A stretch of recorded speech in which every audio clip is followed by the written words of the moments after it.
and it takes you 15 minutes to physically get your body up because you hurt.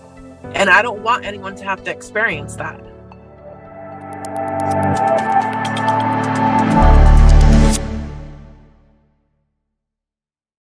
Hey, Sam, thank you so much for spending time with me today. Thank you for having me, Tracy. So I know that you are new to QHS. So why don't you tell us a little bit about your health journey so far? It's been pretty complex, to be honest. So I was really healthy when I was a kid. Well, when I was real little, I used to have earaches, but I grew out of it, it seemed, into my single digit in teen years. I was pretty healthy. And I ended up getting what I believe to be vaccine injured by the Gardasil vaccine. So I had my first dose when I was 17, and then I skipped it. Like, I didn't go back to my appointments because I'm like, I have a fear of needles, and I just couldn't bring myself to do it. And when I finally did, I said, am I supposed to, because I didn't really know, I was 19. Am I supposed to get 2 doses? Am I supposed to get 3? And they're like, well, we're going to have you do 2 more just so you're covered. So I ended up getting 3 when I was only supposed to get 2. And around that time is when I started into the medical field.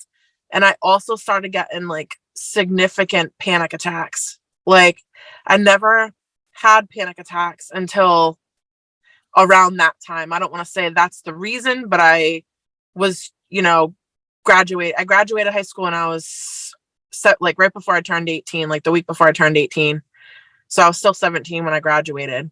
And right after that, when I was about 18, 19, they became real severe. To the point where like I would just shut down. It was like an anticipatory anxiety. Wow.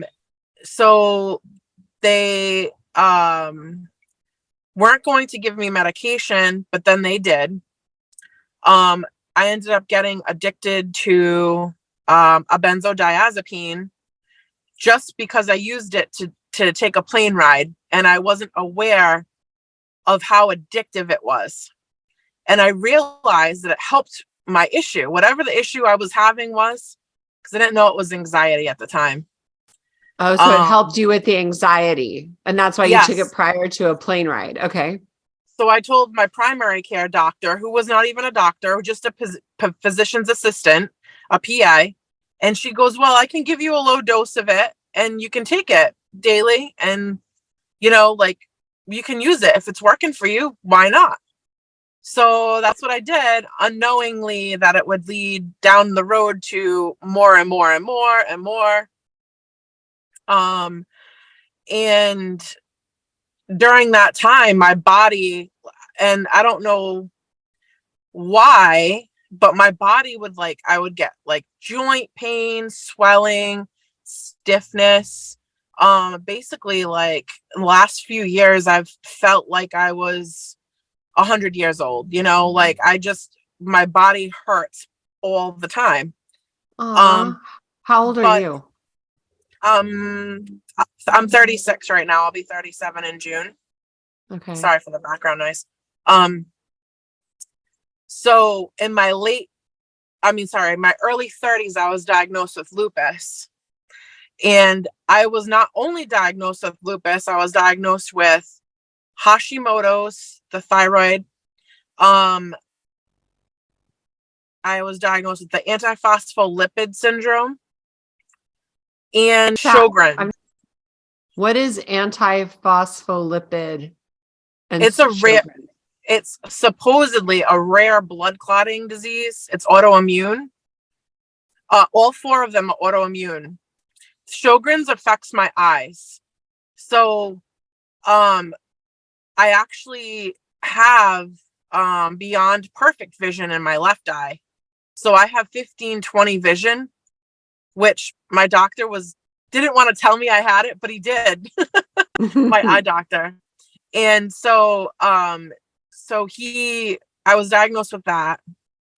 And then so basically what happens is it feels like there's like sand in my eyes all the time. And it like it just makes my eyes like water constantly, you know. I can deal with that. It's not a big thing, but it's my body aching and just feeling like I can't. I was very athletic. I was a martial arts instructor. And Wow. I loved doing it, but I had to stop once I started getting the panic attacks, and like I took time off to help my body and it just got worse. Recently, I also had 2 reactions to the flu vaccine, which I'll throw in there. I got septic from it twice. But I had to take it because I was working in hospice and they made you do it because you were on an inpatient unit, like an inpatient floor. So I think that all of these together have just like done something to my body. I was living with roommates a couple of years back. And once the COVID vaccine came out and people started taking it, each of my roommates took 3. And then I never got one, but I started with these weird infections in my kidney. It was on my right kidney and it was excruciating pain. It felt like I had like a pile of stones or something. I never had them in my life. Oh my gosh. Yeah. You hear of that, right? That shedding or something. Yes. I'm telling you, I'm telling you it's real. I'm telling you it's very, very real. And I've been like told that I'm like, you know, that's not possible by like people in the medical field. They look at you weird. And I don't really care what they think because I know what I know. Like I didn't have these weird infections before. So it started with my kidney.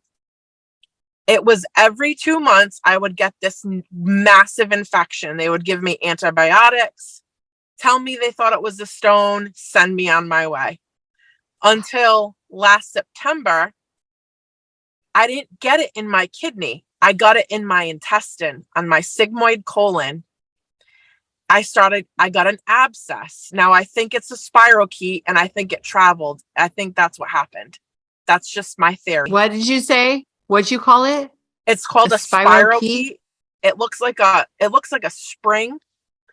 It looks like a spring and it just like, it kind of wedges, it's got sharp ends and it can wedge into different things. Is it a parasite? I don't know. I bet you it is. It more than likely falls in the parasite category, whether it's nano or not, I don't know. But my body don't like it.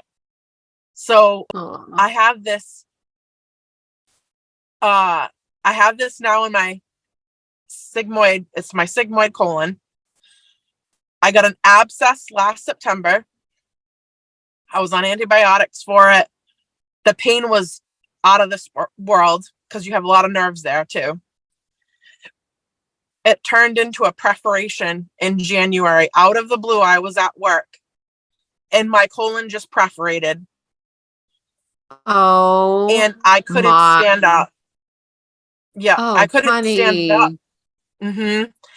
So what happened was, I was babysitting a little 4-year-old boy at the time. And of course, this happened early in the morning when I was at work. I got in touch with his family. His aunt came and stayed with him, picked him up because I had to go by rescue to the hospital. There was no way I could have walked. I couldn't even get a ride because I physically knew that my life was in danger at that point because of the pain I was feeling. So I went to the hospital and I stayed in the hospital for 6 days. When I got were you there, bleeding? Was it total like bleeding out and stuff? No, I wasn't bleeding. I had a 2 centimeter hole in my intestine. So I wasn't bleeding, but like there was a chance that things could get into my Sure. you know, your gut, your abdomen. But they I don't know how much detail you want of that. No, it's all right. Hospital story. Well, the hospital story, there's a lot of detail too. It was an adventure. They wouldn't treat me unless I got the COVID test, which I never had a COVID test. I refused them all. Me too. That's why I changed my whole category, my whole career around, because I wouldn't get vaccinated, I wouldn't get tested, and I wouldn't wear masks Right on, unless I sister. absolutely needed to wear a mask. You know what I mean? Oh yeah. But I fought tooth and nail. I didn't just roll over and do it ever. So when I got there, they basically told me if I didn't get tested, then they weren't going to treat me. And I knew that I didn't really have a choice. So I told them that they could test me only if they went a little bit in. And then of course they swabbed both of my nose. And of course I came back, nostrils, and it came back positive. So they isolated me for 6 days. I had no symptoms of COVID.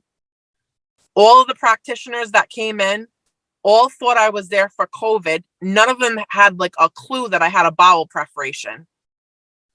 But my heart rate was like so high because I think I was like really close to being shocked, like in shock or septic or whatever it was. It was like in the 150s.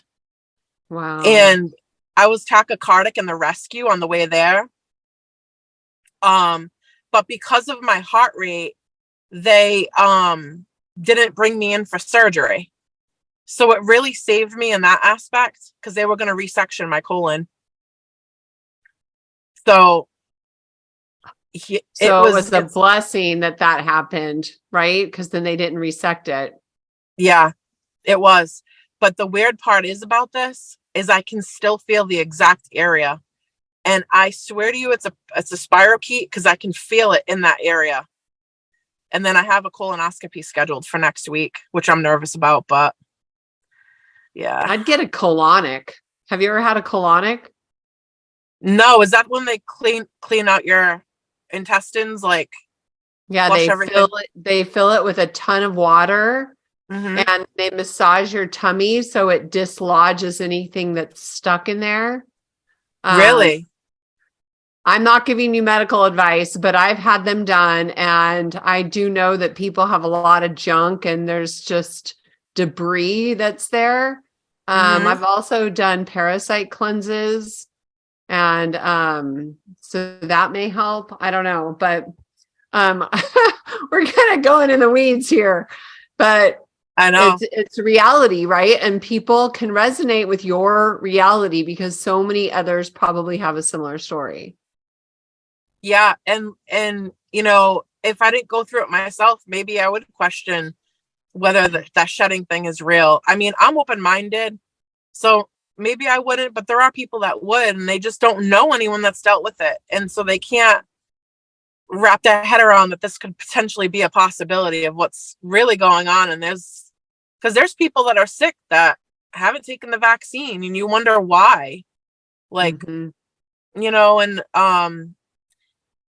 I've done parasite cleanses. I'm big into castor oil.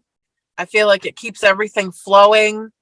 So I don't have, because I can feel that area, if there's pressure that builds up in that area, it's almost like like I can feel it. And then I had a CAT scan the other day and they're like, oh, you just have an enlarged diverticulum or something. And so I was like, okay, like, I don't know. Oh, so girl, my heart goes out to you. Thank you. But like, it's been rough. It's been really rough. The worst part is that when you're feeling that much pain, you can't even think, never mind work. Like I couldn't physically be in the car and hit a bump on the road and it would kill me. Like, it was that much pain, you know? So I'm just hoping, my hope is that like this technology gets me going in the better direction. It cleanses me. It gets me, you know, and look, I'm trying to work on myself health-wise anyway. I like to do intermittent fasting. It's like something I really do well with.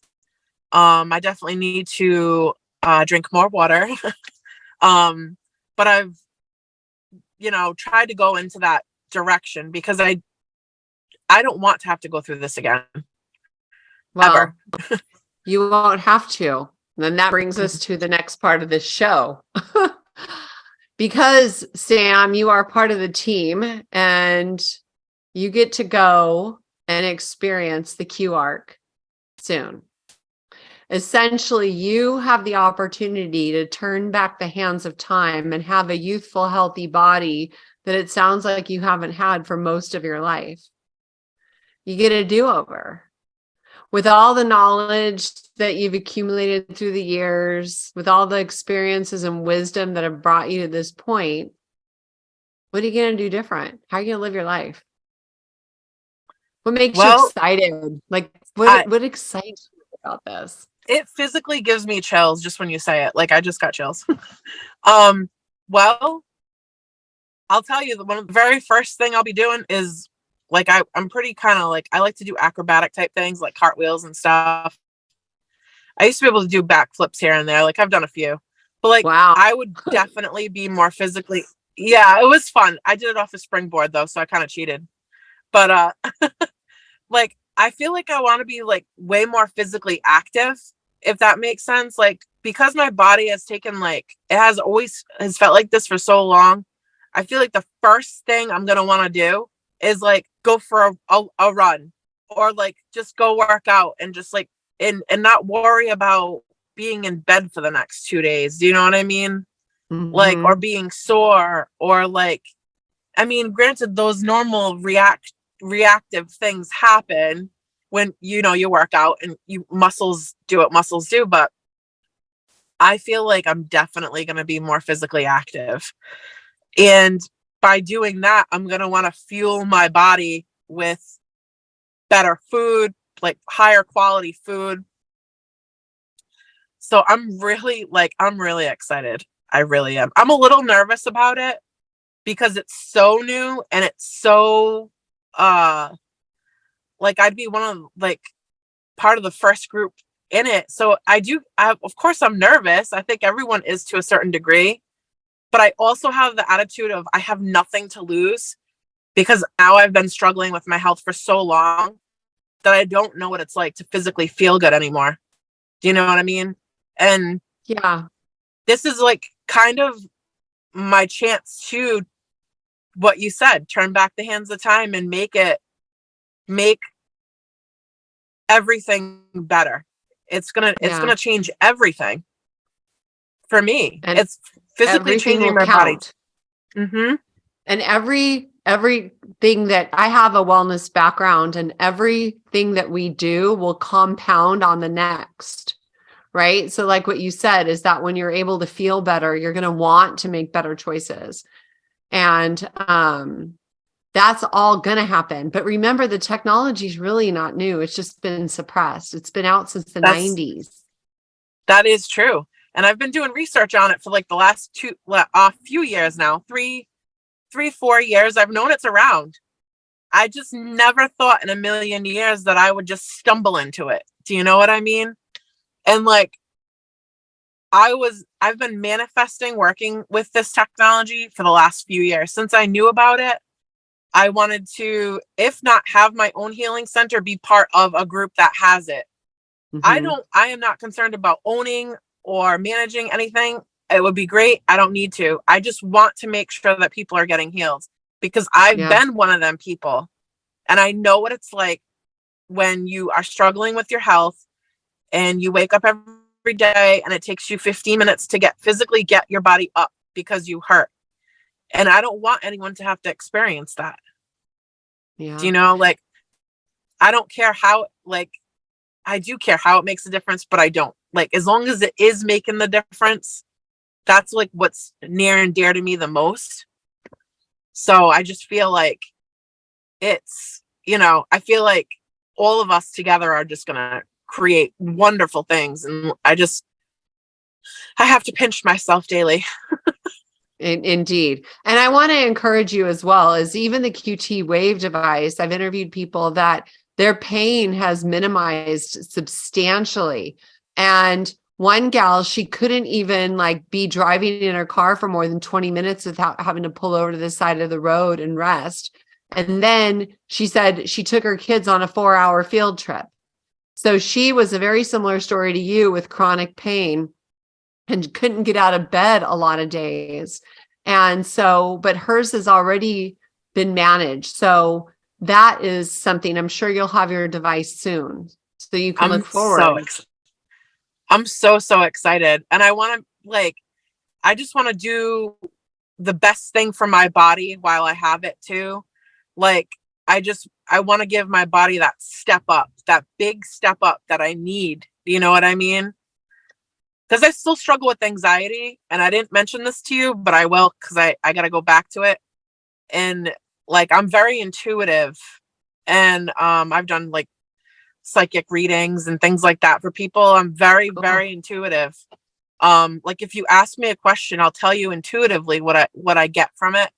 And I don't get it for everything all the time, but most things I do.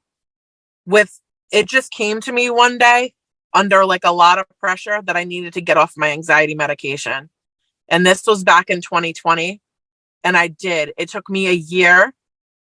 And my doctors didn't want to wean me off. But I did find a nurse practitioner that was familiar with the medications, and she helped me. And I weaned myself off these medications over the period of a year.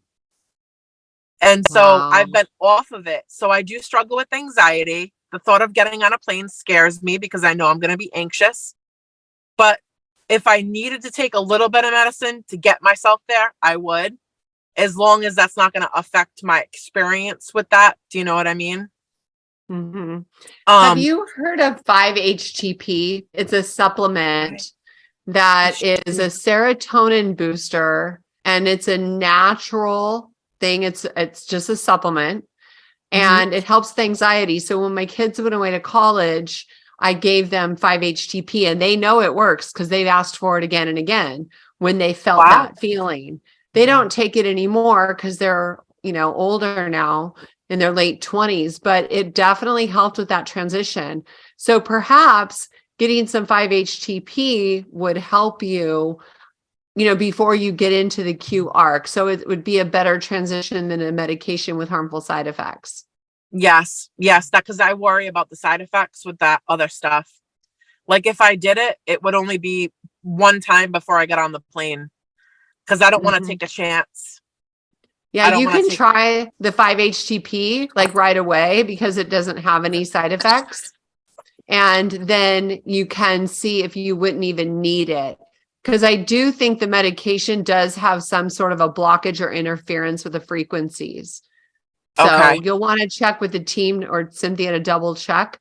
But the 5-HTP is a supplement, so it's all natural. Perhaps it will be okay. We can Right. check and find out. I've heard that there's like this supplement called Kava Kava too, but I don't know what that is, if it's similar to that. But I will look that up.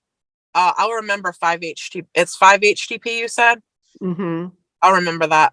I'll look it up when we're off for It's sure. like I think it's an amino acid. So Hmm. 5-hydroxys. I don't even know, but 5-HTP is what it's called. So you can look it up. I just ordered another thing from my husband. Oh, yeah. So Pretty well he's, then. yeah, it works well. It works really well. So, so what else? Let's talk more post Q arc. Like if you just shut your eyes and you dream about a year from now in your life and you're just like living your best life already, what does that look like for you? Well, that it's so, I can imagine it. It's hard to, though. It's hard to. It's a struggle to. But I can imagine it. I would probably, like, if I could have any any situation, I'd have my own farm. I'd be growing my own vegetables and fruits, or most of them. Um, and I would just be like, not living, but more like, but thriving. Do you know what I mean? Like, Yeah. so seeing myself do, like, I love to be at the beach. I love to be on the water, on a boat, on a jet ski. I don't care what it is. I love it. Um, so I could see myself doing that and living more of a relaxed type of life, like living and thriving versus just existing. Like, I Hmm. feel like I exist, not so much now, but I was feeling like that. I feel like I'm starting to really pull out of it a lot more now. even though I'm not even exposed to the technology yet, it's the vibe of all the people that I talk to, like yourself and all the groups and stuff. Like everyone's just got such a high vibe to them. It's so great to be around it. It's positive. It influences you in a good way to be like, Oh yeah. it just change. It starts to change. And, so I also wanted to say, like, I always lived a life where I was working for other people all the time. I always took care of everyone else before me, and I would burn myself out doing that. And I think going forward, a goal of mine is to is to continue helping others, but always to make sure that my cup's full first, Yes. and to make sure that I have everything I need before I start picking off of myself to give to other people. And it will leave you totally flat to constantly give and give and give and not take care of yourself. Right. And You so can't pour from an empty cup. you can't.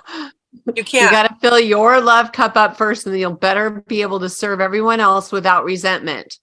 You know?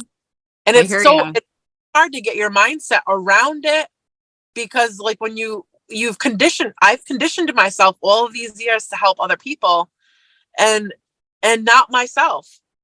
And now I'm like, I get a do-over. That's the first thing I'm doing different. And there's nothing Yeah. selfish about it. It's part of your self-care, and it's part of creating a foundation for yourself to live well. And we Right. all deserve that. We all deserve it. Yep. And So I like to inspire like the things that you say, what do I just love doing? Like, what do I want to do now? So that it's not what you have to do, but it's what you desire to do, what you prefer to do. So if the sun is shining, I'm like, I really want to go take a walk. I should be doing laundry, but I really want to go take a walk, things like that. So you can say, you know what, I'll do the laundry later when I'm sitting watching TV or like having dinner. It can wash. And then you put what you want to do first. You take that walk. You take that swim.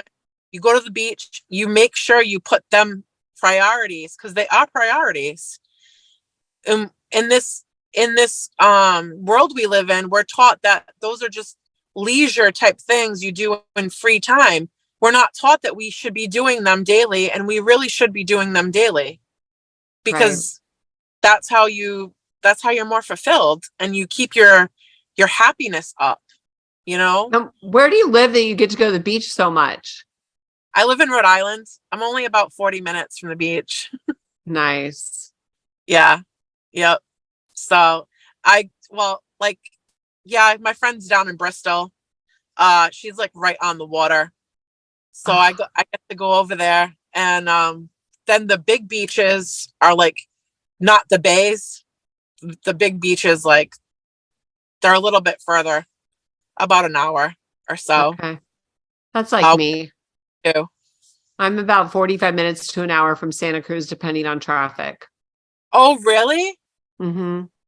It must be a lot of people there. Before QHS, I was going on Thursdays. Now I'm trying to figure out how I'm going to weave it back in to my schedule, because the weekends, yes, but midweek, it's pretty cool if you can get out early. So I'll figure it out, because we're finally starting to get some nice weather, but our beaches got hammered with the rain. We've got more than double the rain that we've had, and our beaches just got trashed. Wow. So, I know. What was that? All the erosion takes the sand. It was mostly the water level came up so much that it flooded. The streets were full of sand. Trees came down, windows crashed. I mean, fences went down. The water level rose so dramatically. I haven't been for about 2 months because it's just been crazy weather here. But when I went to just go check out the damage, it was crazy. But I love the beach, and it's so good for us. Grounding on that sand and experiencing that structured water, is just so powerful. It's so good for our souls, our spirit. It's just so heavenly. The living water. and maybe that's what it was about the beach that I love so much. I've always felt recharged, rejuvenated, like even laying in the sun, even the times that I got really sunburnt.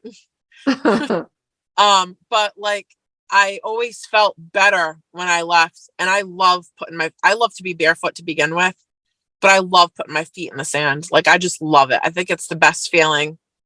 And the water. Like I'll go in the water. When I lived in Florida, I'd swim out with my cousin to the sandbar, and we'd sit on the sandbar for a little while, and then we'd swim back. It was fun. It was so much fun. What part of Florida? So we would go to the sandbar off of Hollywood. What was it? The beach. Is it the East Coast or the Gulf Coast? She was on the Gulf Coast. Okay. It's a beach near Dunedin. I think it's actually a state park, believe it or not.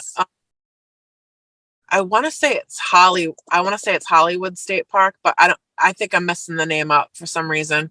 Okay. It doesn't matter. I just was curious on what coast it was, because I've never been into the Gulf Coast. So a sandbar is something I'm unfamiliar with. So the sandbar is like you swim up to like you're up to your shoulders, and you can stand up in the water.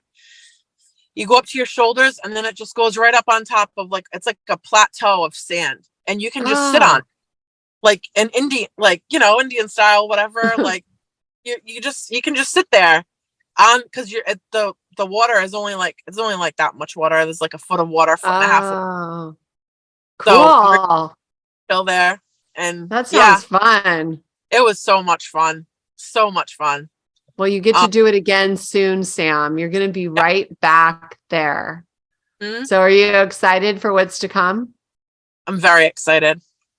Very excited. I can't even put it into words. It's just, I know it's coming though. Like I can feel it. Like I feel like my body's already starting to change and adjust to things going on. But I know everything. It's gonna change all of our lives. That everybody that goes in it, and then all of us that come back, people are gonna see that within us, and they're gonna say like, "Wow, they weren't kidding. This is real. We're really living in these times now." Like, and they're gonna want to be part of it. Oh yeah, of course. Mm-hmm. There's so many sick people that need to be healed. And I'm looking forward, as with you and the entire team, to be a part of helping that transition until everybody's healthy. And that's what the life that God created us to be, Yes. So we're so blessed to be a part of this. Yes, for sure. And I feel that every day. Just like, what do I gotta do today what's gonna help myself, but help everyone else too? I'm already starting to think. I really listened to what Cynthia was saying the other day. Like, this is the year of me. Yes. Like, we're all starting to take care of ourselves. I feel like everyone in the group has always taken care of other people. None of us have really taken care of ourselves, like putting ourselves first. And this is like, this turns around with this whole year. It's going to turn totally around. Mm-hmm. It is. When we're healthy, thriving, we can give more to people because we're feeling so good, without burning ourselves out like we've been doing. Right. We'll have more energy to just keep working. And we're inspired action. I mean, to me, when you love what you're doing, it's not work. So it's just inspired action. That's true. It doesn't feel like work. It's very easy, but it doesn't feel like work because it's like so exciting. Each meeting is so exciting. We never know what we're going to hear that day. And it's like, in a good way. It's not like, oh, we have a meeting to go to. Yay. Like, no, we have a meeting. Like, we could get some great news today. Like, every day it feels that way. And it's not going to change. So I know. That is for sure. We have the Energizer Bunny running the show around here, and she just is a dynamo, which I just admire so much. I know. I think everyone's playing a key role in this. Everyone's the branch to the tree. Yeah. And the tree and it's just going to get bigger and branch out more and more. You know, Mhm. We're lucky to be a part of it for sure. very lucky, very lucky. There's a reason for it. Yeah, for sure. So listen, my darling, thank you so much for spending time with me and sharing your excitement for what's to come. I cannot wait to see you on the other side. Thank you. I can't wait to see you either. Great. Looking forward to it. Me too.